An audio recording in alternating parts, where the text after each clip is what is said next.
Getting back to basics, it's still about conversations and building trust. And building trust to get to the next conversation if you're prospecting. There is no replacement for the power of the human voice.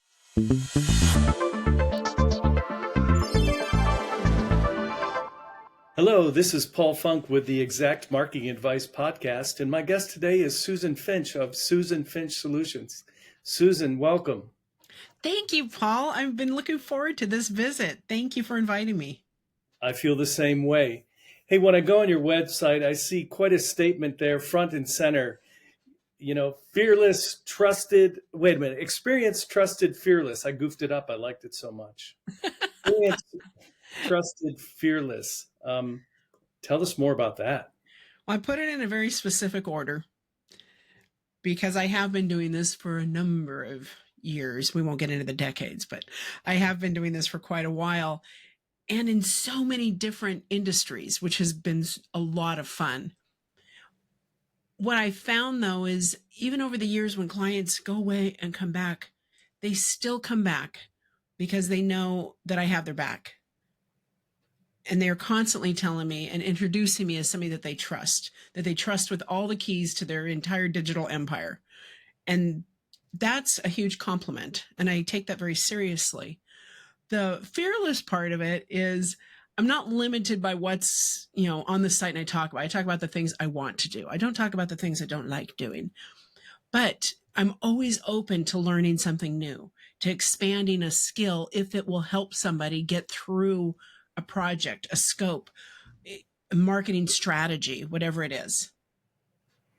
That's tremendous. So you are happy that you opened up your own agency? I've had my own agency. It was kind of an odd thing.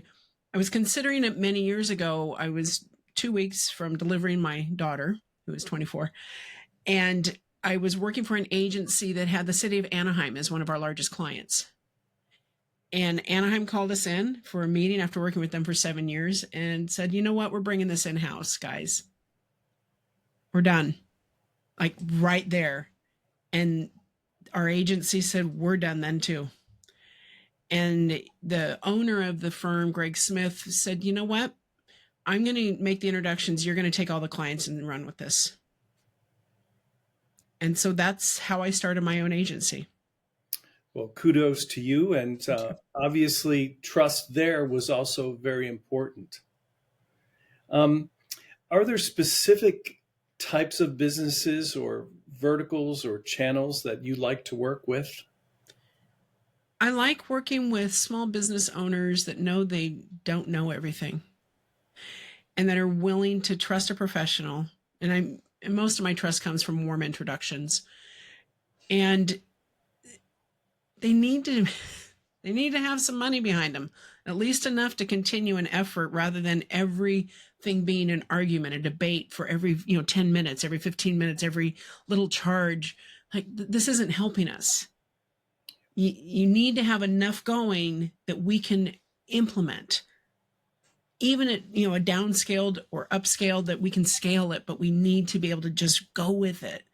Otherwise, we're constantly living in fear and scarcity.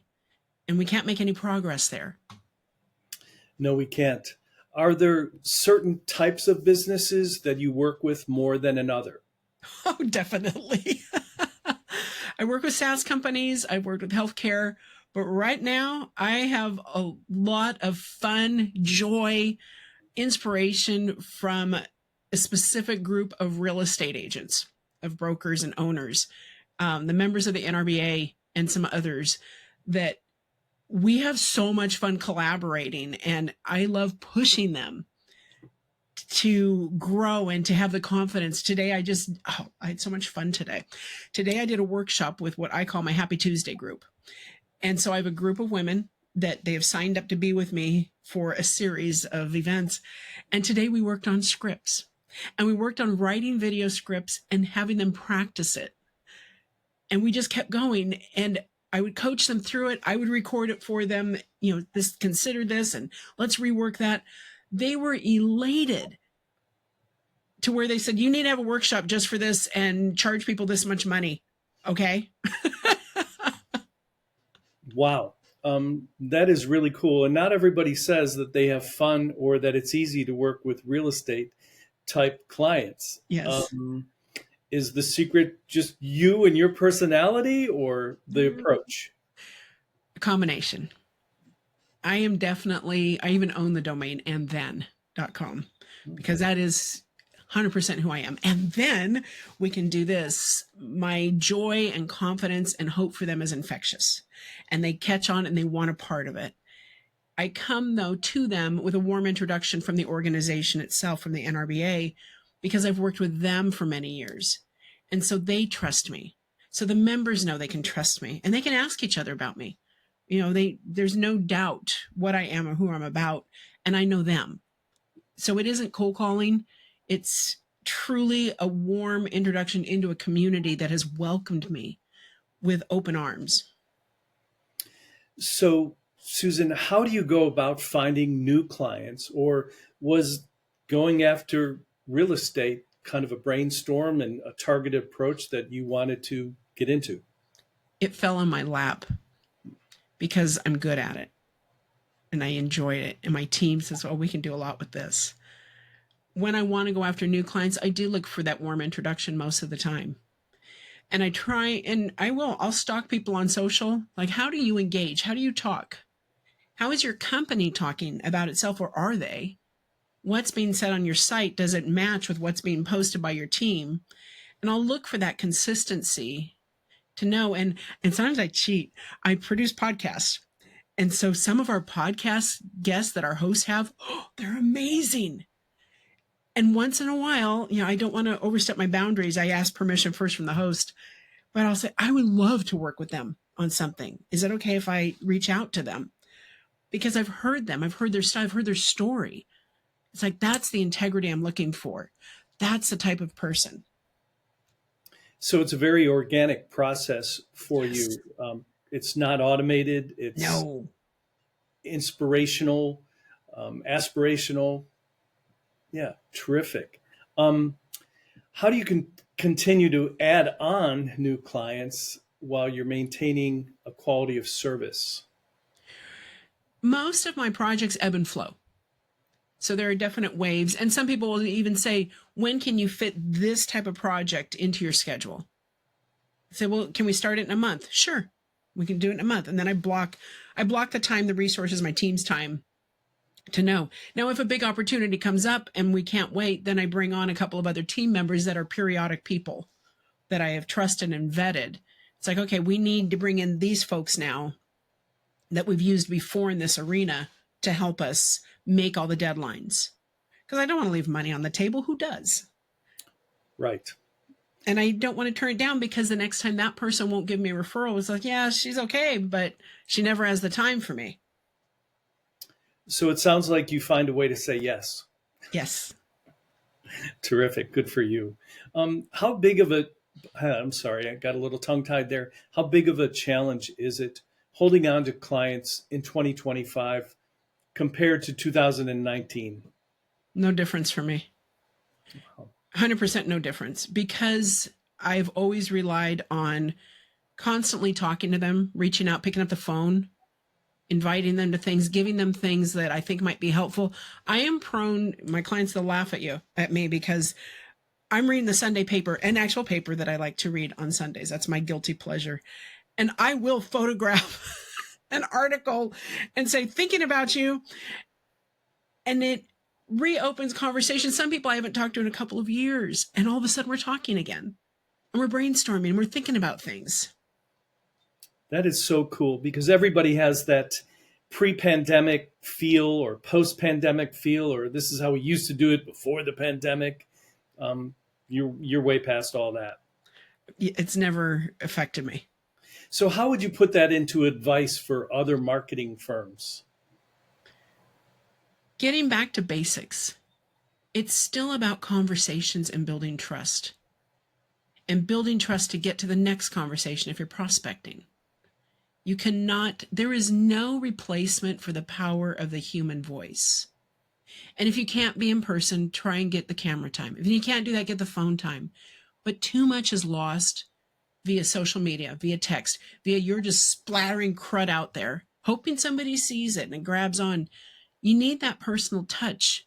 Hone down your list, hand pick it, and know why you're picking them. Why does that person fit your list? Because if you're just relying on automation and AI and everything else to generate all your leads and to send out your correspondence, yeah, you have the volume on your side, but you don't have the relationship building. That's really great, and I could just feel that from you that that relationships are key, maintaining them are important, and that's why you're successful. Thank you. I enjoy So it. great, great. Can you tell me what is your favorite part of the business, or what your favorite experience has been in the business? I love creating logos and whole branding projects. I do. I love art.